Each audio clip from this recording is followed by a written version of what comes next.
Премьер Владимир Сластенин провел личный прием граждан. В работе приняли участие руководители профильных министерств и администрации муниципальных образований.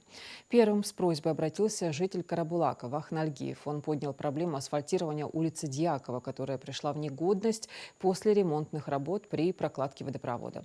По итогам рассмотрения обращения Сластенин поставил задачу мэру Карабулака привести дорожное полотно в нормативное состояние. Также был рассмотрен вопрос сына участника Великой Отечественной Магомета Албакова относительно присвоения одной из улиц Магаса имени его отца. Заявителю пояснили, что переименование существующих улиц столицы создает дополнительные неудобства для жителей. В связи с этим мэру Магаса было рекомендовано рассмотреть возможность присвоения имени ветерана одной из новых улиц столицы. Кроме того, на приеме были рассмотрены обращения, касающиеся улучшения жилищных условий и урегулирования имущественных споров.